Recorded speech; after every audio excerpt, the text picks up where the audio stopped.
जब भी किसी पेशेंट को या उसकी फैमिली को पता चलता है कि उनके किसी रिश्तेदार को हड्डी का कैंसर हुआ है तो एक नेचुरल सा सवाल आता है कि इसका इलाज क्या होगा, इसका खर्चा कितना आएगा और क्या ये ठीक होगा या नहीं। यह बिल्कुल नेचुरल कंसर्न है, ये बिल्कुल वैलिड क्वेश्चंस हैं। लेकिन आज के वीडियो में मैं आपको एक ऑर्थोपेडिक ऑन्कोलॉजिस्ट के पर्सपेक्टिव से बताऊंगा कि बोन कैंसर के इलाज का खर्चा आखिर किन किन बातों पर डिपेंड करता है। नमस्कार दोस्तों, मैं हूं डॉक्टर रजत गुप्ता। मैं एक बोन कैंसर स्पेशलिस्ट हूं और मैं हर हफ्ते आपके लिए बोन कैंसर और उसके इलाज से जुड़े ऐसे ही वीडियोस लेकर आता हूं, सिंपल भाषा में, बिना किसी हाई फाई मेडिकल लैंग्वेज के। तो चलिए आज का वीडियो शुरू करते हैं।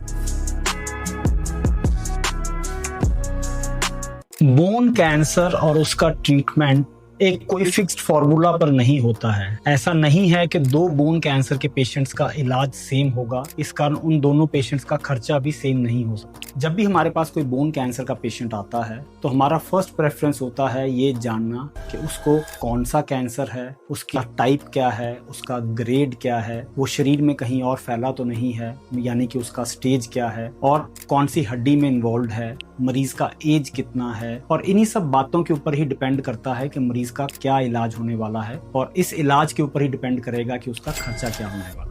उदाहरण के तौर पर एक कैंसर होता है जिसे हम कहते हैं कॉन्ड्रोसार्कोमा। उसमें हम मरीज का केवल ऑपरेशन करते हैं, उसमें कीमोथेरेपी या रेडिएशन थेरेपी नहीं लगती। लेकिन अगर उसी पेशेंट को उसी जगह पर ऑस्टियोसार्कोमा नाम का कैंसर होगा तो उस पेशेंट को कीमोथेरेपी भी लगेगी, ऑपरेशन भी होगा और ऑपरेशन के बाद फिर से कीमोथेरेपी लगेगी। और ऐसे में एक तीसरा उदाहरण दूं, अगर उसी पेशेंट को वहां पे इविंग सार्कोमा नाम का कैंसर है तो उसको कीमोथेरेपी और ऑपरेशन के साथ साथ हो सकता है रेडिएशन थेरेपी भी लगे। तो जाहिर सी बात है, क्योंकि ये तीन अलग अलग केस सिनेरियोज हैं जिसमें के सेम हड्डी एक डिफरेंट कैंसर से इन्वॉल्व है, तो हमारा तीनों पेशेंट्स में, क्योंकि हमारा इलाज अलग है, इस कारण हमारा तीनों पेशेंट्स में खर्चा भी अलग है। इसको आप इस बात से समझ सकते हैं, मान लीजिए आप कोई घर देख रहे हैं जो लगभग 200 स्क्वायर यार्ड्स का है, यानी कि 200 गज का है, तो उसकी कॉस्ट उस बात पे डिपेंड करेगी कि वो किस शहर में है, किस लोकेलिटी में है, क्या वो ईस्ट फेसिंग है या साउथ फेसिंग है, क्या वो कॉर्नर का है या सेंटर का है, क्या वो पार्क फेसिंग है, एटसेट्रा एटसेट्रा। इसी तरीके से किसी एक पेशेंट को बिना पूरा इवेल्युएट किए उसका कॉस्ट एस्टिमेट बता देना सिर्फ एक बायोप्सी रिपोर्ट के आधार पर या फिर एक एमआरआई रिपोर्ट के आधार पर, ये बहुत बार पॉसिबल नहीं होता है। एक बोन कैंसर स्पेशलिस्ट होने के नाते मेरा फोकस यही होता है कि मेरा जो पेशेंट है उसके डायग्नोसिस में और उसके इलाज में कोई देरी ना हो, उसका इलाज जल्दी से जल्दी शुरू हो, जो scientifically proven world class treatment है वो मेरे पेशेंट को मिले, उसके कोई अननेसेसरी टेस्ट ना हो जिससे उसका कॉस्ट भरे।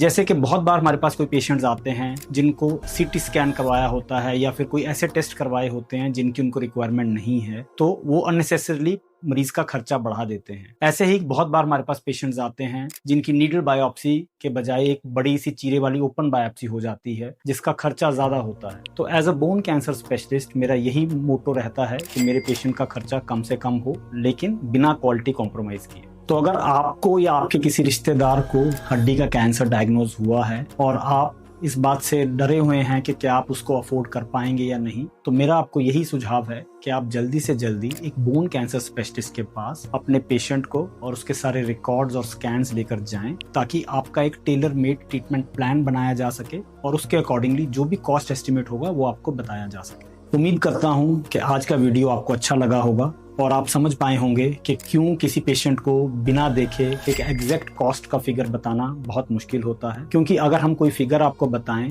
और जब हम एक्चुअल में पेशेंट देखें पता चले कि उसको इतनी बड़ी सर्जरी की जरूरत ही नहीं है, तो अननेसेसरली पेशेंट पहले से ही डर जाएगा। ऑन द कॉन्ट्रेरी, अगर हम कोई पर्टिकुलर फिगर बताएं और जब पेशेंट हमारे पास आए तो हमें पता चले कि इसका तो इससे बड़ा इलाज होने वाला है, तो उसका खर्चा बढ़ जाएगा। तो बिना बात का वो ट्रस्ट इश्यू क्रिएट करता है, एक डिस्ट्रस्ट और चीटिंग वाली फीलिंग क्रिएट करता है, जो एक बोन कैंसर स्पेशलिस्ट होने के नाते मैं नहीं चाहता। तो अगर आप भी किसी ऐसे बोन कैंसर पेशेंट को जानते हैं जिनका बोन कैंसर का इलाज शुरू होने वाला है या इलाज चल रहा है, तो आप उन तक ये वीडियो जरूर शेयर कीजिए। तो मिलते हैं अगले हफ्ते एक नए वीडियो, एक नए टॉपिक के साथ।